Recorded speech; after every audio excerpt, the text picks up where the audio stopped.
Hi dears, മൗനരാഗത്തിൻ്റെ നാളത്തെ promo വിശേഷത്തിലേക്ക് എല്ലാ കൂട്ടുകാർക്കും സ്വാഗതം കേട്ടോ. അങ്ങനെ നമ്മുടെ വിക്രം നിന്ന് ഭയങ്കര സന്തോഷത്തിൽ ചിരിക്കുക. എൻ്റെ ഈശ്വര, എന്തായാലും അങ്കിള് വെളിയിൽ ഇറങ്ങിയത് കൊണ്ട് തനിക്കാണ് ഇത്തവണ കോൾ അടിച്ചത്. അങ്കിള് അവളുടെ കാര്യത്തിനൊരു തീരുമാനമാക്കിയിട്ടുണ്ടാവും. ആ പോലീസ് ഓഫീസർ പറയുന്നത് കേട്ട് കഴിഞ്ഞാൽ അവൾ രക്ഷപ്പെടാനുള്ള സാധ്യതയൊക്കെ കുറവാണ്. അയ്യോ, എനിക്ക് സന്തോഷം കൊണ്ട് ഇരിക്കാൻ പറ്റുന്നില്ല. ആ രീതിയിൽ നമ്മുടെ വിക്രം നിന്നുകൊണ്ട് ആർമാദിക്കുക. ഈ സമയം അതും കണ്ടുകൊണ്ട് നമ്മുടെ മനോഹർ അങ്ങോട്ട് വന്നു. എടാ, നിന്നെ സമ്മതിക്കണം കേട്ടോ, അല്പം പോലും മനസ്സാക്ഷിയില്ലാത്ത ഒരുത്തൻ. എങ്ങനെ നിനക്ക് ഇത്രയും ദുഷ്ടനാവാൻ പറ്റുന്നത്?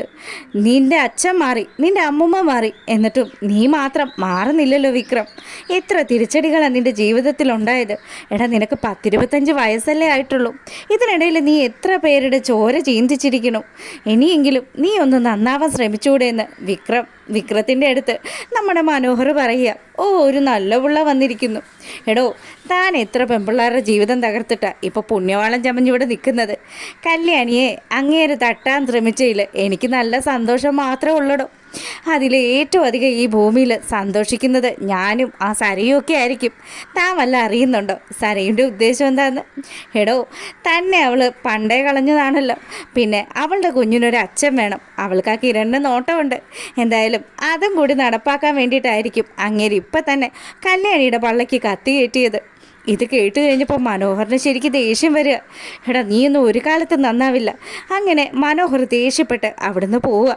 ഈ സമയമാണെങ്കിൽ നമ്മുടെ കിരണും അതുപോലെ രതീഷും കൂടി ബഗാസുരനെ അന്വേഷിച്ചുകൊണ്ട് ആ ഒരു കോളനി പ്രദേശത്ത് എത്തിയിട്ടോ.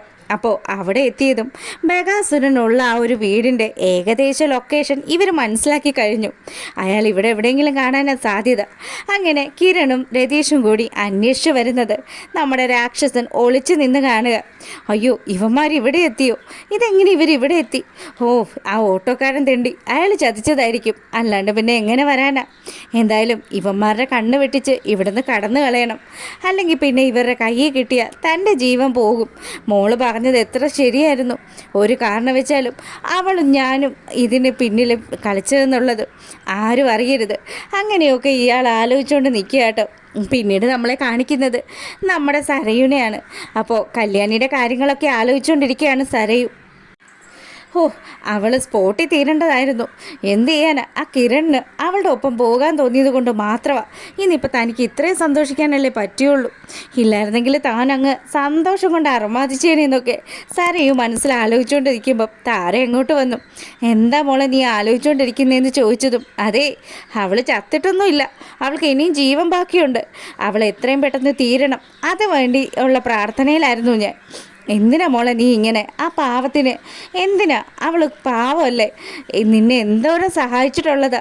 നിന്നെ ആ മനോഹർ ചതിച്ച സമയത്തും ഒക്കെ അവരല്ലേ നിനക്ക് താങ്ങും തണലും ഒക്കെ ആയിട്ടുണ്ടായിരുന്നെന്ന് താര ചോദിച്ചതും, നിങ്ങളോട് പല പ്രാവശ്യം ഞാൻ പറഞ്ഞു, എത്ര പറഞ്ഞാലും മനസ്സിലാവാത്തൊരു സ്ത്രീയെന്നും പറഞ്ഞിട്ട് താരയുടെ നേരെ വിരൽ ചൂണ്ടി വരികയാണ് സരയും. താര പിന്നെ സമാധാനപരമായിട്ട് അവിടെ നിന്ന് അങ്ങ് പോവുക ചെയ്തത്. പിന്നെ അത് കഴിഞ്ഞപ്പോൾ നമ്മുടെ കിരണും രതീഷും കൂടി അവനെ അന്വേഷിച്ചു പോയ കാര്യങ്ങളും ഒക്കെ ആലോചിച്ച് ടെൻഷൻ അടിച്ചിരിക്കുകയാണ് നമ്മുടെ കാർത്തിക. അപ്പോൾ കാർത്തികയുടെ അരികിലേക്ക് പ്രകാശം വന്നിട്ട് ചോദിച്ചു, എന്താ മോളെ, നീ കല്യാണിയെ പോയി കണ്ടിരുന്നോ? നീ എവിടെയാണ് ശരിക്കും ഈ പോയിട്ട് വരുന്നത്? അച്ഛാ, അത് ഞാൻ 1-2 ബിസിനസ് കാര്യങ്ങളൊക്കെ ആയിട്ട് ബന്ധപ്പെട്ട് പോയതാണ്. പിന്നെ കല്യാണീനെ വിളിച്ചിട്ട് ഫോൺ എടുക്കുന്നില്ല. അച്ഛൻ നിന്നോടൊരു ആഗ്രഹം പറഞ്ഞിട്ട് നീയാണെ അതൊട്ട് സാധിച്ചു തരുന്നുമില്ല. മോളെ, നീ കല്യാണിയെ കണ്ടിട്ട് അവളോട് പറഞ്ഞായിരുന്നോ ഇന്ന് നമുക്ക് എല്ലാവർക്കും കൂടെ പുറത്ത് പോയി ഭക്ഷണം കഴിക്കാമെന്ന്? ഇത് കേട്ട് കഴിഞ്ഞപ്പോൾ കാർത്തിക പറയുന്നുണ്ട്, അച്ഛാ, അവൾ വിളിച്ചിട്ട് ഫോൺ എടുക്കുന്നില്ല. എടി മോളെ, അത് തന്നെയല്ലേ നിന്നോട് ഞാൻ കുറേ പ്രാവശ്യമായിട്ട് പറയുന്നത്. ഞാനും അവളെ വിളിച്ചിട്ട് ഫോൺ എടുക്കുന്നില്ല. ലക്ഷ്മിയുടെ ഫോണിൽ നിന്ന് വിളിച്ചു നോക്കി, ഫോൺ എടുക്കുന്നില്ല. അവസാനം രതീഷിൻ്റെ ഫോണിലേക്ക് ഞാൻ വിളിച്ചു, ആരും ഫോൺ എടുക്കുന്നില്ല, കിരണും എടുക്കുന്നില്ല. ഇതെന്താ ഇതിങ്ങനെ? നിങ്ങളുടെയൊക്കെ മുഖത്ത് നല്ല ടെൻഷൻ ഉണ്ടല്ലോ. സത്യം പറയും, നിങ്ങൾ എന്തെങ്കിലുമൊക്കെ എന്നിൽ നിന്ന് മറച്ചു പിടിക്കുന്നുണ്ടോ എന്ന് പ്രകാശൻ കാർത്തികയോട് ചോദിച്ചു. അപ്പോൾ കാർത്തിക പറയുന്നുണ്ട്, ഇല്ല അച്ഛാ, അച്ഛൻ്റെ അടുത്തുനിന്ന് ഞങ്ങൾ എന്തൊളിക്കാനാ? ഇല്ല മോളെ, കാദംബരി ഇന്ന് രാവിലെ ഇവിടെ ഉണ്ടായിരുന്നു. അവളിപ്പോൾ എവിടെ പോയതാ? അത് കുഞ്ഞിൻ്റെ അടുത്തേക്ക് പോയതാ. കുഞ്ഞിനെന്തോ വയ്യാന്ന് പറയുന്നുണ്ടായിരുന്നു. അപ്പോൾ അങ്ങനെ പോയതാണെന്ന് പറയുക. ഇല്ല, എന്തൊക്കെ പറഞ്ഞാലും എനിക്ക് ആ കാര്യത്തിൽ വലിയ വിശ്വാസമൊന്നുമില്ല. കല്യാണി മോൾ ഒരിക്കലും ഒരു ദിവസമെങ്കിലും എന്നെ വിളിക്കാണ്ടിരിക്കില്ലല്ലോ. ഇതിപ്പോൾ ഇത്രയും സമയമായിട്ടും അവൾ എന്നെ വിളിക്കുന്നില്ലല്ലോ. അങ്ങനെ പ്രകാശം പറഞ്ഞു. ഇനി ഞാനൊരു അസുഖക്കാരനാണെന്ന് വിചാരിച്ചിട്ട് നിങ്ങൾ എന്തെങ്കിലും കാര്യങ്ങൾ എന്നിൽ നിന്ന് മറച്ചു പിടിക്കുന്നതാണോ? ഇത് കേട്ടപ്പോൾ കാർത്തികയ്ക്ക് വലിയ വിഷമമായിട്ടോ. കാർത്തിക പറയുന്നുണ്ട്, ഇല്ലച്ച, അച്ഛനെ ഞങ്ങൾ എന്തെങ്കിലും സത്യങ്ങൾ പറയാണ്ടിരിക്കുമോ അച്ഛനോട്? അച്ഛനൊന്നും കൊണ്ട് ടെൻഷൻ അടിക്കണ്ട. അവൾ ചില ജോലി തിരക്കിലൊക്കെ ആയിട്ട് ബന്ധപ്പെട്ട് തിരക്കിൽ പെട്ടുപോയതായിരിക്കും. അല്ലെങ്കിൽ അവൾ അച്ഛനെ വിളിക്കാണ്ടിരിക്കുമോ എന്നൊക്കെ പറഞ്ഞ് കാർത്തിക ഒരുവിധം നമ്മുടെ പ്രകാശനെ സമാധാനിപ്പിക്കുക. അപ്പോഴും പ്രകാശൻ എന്തൊക്കെയോ കാര്യങ്ങളിൽ ഡൗട്ട് അടിക്കുന്നു. കിരണിനെ വിളിച്ചിട്ട് കിരൺ ഫോൺ എടുക്കുന്നില്ല. അങ്ങനെ പ്രകാശൻ ഭയങ്കര ടെൻഷനിൽ. ഈ സമയമാണെങ്കിൽ ദാടാ നമ്മുടെ രാഹുലിൻ്റെ പിന്നാലെ വന്നിരിക്കുന്ന കിരണും അതുപോലെ രതീഷും രാഹുലിനെ കണ്ടെത്തിയിരിക്കുക. അയാൾ അവരുടെ മുന്നിലൂടെ ഓടി മറയുന്ന കാഴ്ച കണ്ടപ്പോഴത്തേക്കിനും നമ്മുടെ കിരൺ പറയുന്നുണ്ട്, അതെ രതീഷെ, വേഗം വാടാ, അവനെ ഇപ്പം തന്നെ പിടിക്കണം. അങ്ങനെ ഒരു ഓട്ടപ്പാച്ചിലിനൊടുവിൽ ഇതാ ബഗാസുരനെ കീഴടക്കിയിരിക്കുകയാണ് നമ്മുടെ കിരണും രതീഷും കൂടി ചേർന്നിട്ട്. ആ മണ്ണിൽ അവൻ്റെ മുഖം അങ്ങ് പൂത്തിയതിന് ശേഷം നല്ല ഇടി കൊടുക്കുകയാണ്. എടാ ദുഷ്ട, നീ പുറത്തിറങ്ങിയത് ഇതിനായിരുന്നു അല്ലേ? നിന്നെയും നിൻ്റെ മകളെയും നിൻ്റെ ഭാര്യയൊക്കെ ഞങ്ങൾ സഹായിച്ചിട്ടല്ലേ ഉള്ളൂ. ഒരല്പമെങ്കിലും മനസാക്ഷി ഉണ്ടെങ്കിൽ താൻ വീണ്ടും എൻ്റെ കുടുംബത്ത് കയറി ഇങ്ങനെ കന്നന്തിരിവ് കാണിക്കുമെന്ന് കിരൺ രാഹുലിനോട് ചോദിച്ചതും, എടാ ഞാനത് ചെയ്തില്ലെങ്കിൽ മറ്റാരെങ്കിലും അത് ചെയ്യും, അത് ചെയ്തേ പറ്റുള്ളൂ. നീ എന്തിനാ വെറുതെ ആ പെണ്ണിൻ്റെ പിന്നാലെ? അവളെ നീ അങ്ങ് വിട്ട് കളഞ്ഞേക്ക്. അവളിനി ഒരിക്കലും ജീവിതത്തിലേക്ക് തിരിച്ചു വരില്ല. ആ മാതിരി കുത്താണ് ഞാൻ കുത്തിയിരിക്കുന്നത്. പിന്നെ നിനക്കൊക്കെ ഒരു അഹങ്കാരം ഉണ്ടായിരുന്നു എന്നെ തോപ്പിക്കാമെന്ന്. ഇപ്പം മനസ്സിലായല്ലോ, ഞാനൊരിക്കലും ആരുടെ മുന്നിലും തോക്കില്ല എന്ന്.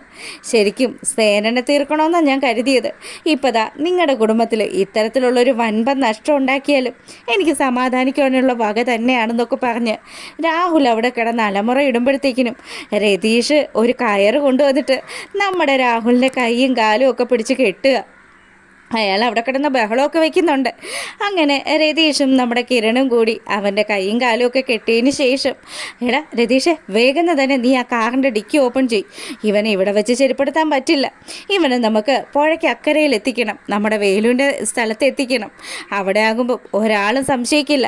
പോലീസുകാരുടെ കയ്യിൽ ഇവനെ കിട്ടുന്നതിന് മുന്നേ നമ്മുടെ കയ്യിൽ കിട്ടിയത് നന്നായി.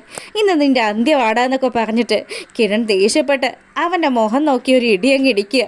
അങ്ങനെ നമ്മുടെ ബഗാസുരൻ്റെ ബോധം പോയി. ഈ സമയം ബഗാസുരനെ പൊക്കി ഡിക്കിയിലിട്ടിട്ട് കിരണും നമ്മുടെ രതീഷും കൂടി നേരെ പോകുന്നത് പുഴക്കരയിലേക്കാണ്.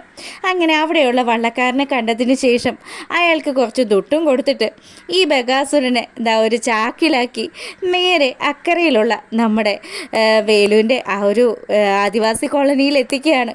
അപ്പോൾ ഇതൊക്കെയാണ് നാളത്തെ വിശേഷത്തിലുള്ളത്. ഇനി കഴിയുമ്പോൾ അറിയാം നമ്മുടെ രാഹുൽ രക്ഷപ്പെടുവോ അല്ലെങ്കിൽ സരയു ഇതിനിടയ്ക്ക് എന്തെങ്കിലും പ്രശ്നങ്ങൾ ഉണ്ടാക്കുമോ എന്നുള്ളത്.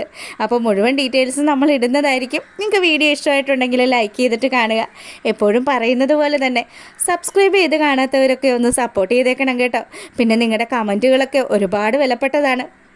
അതുകൊണ്ട് അതൊന്നും രേഖപ്പെടുത്താൻ മറക്കല്ലേ.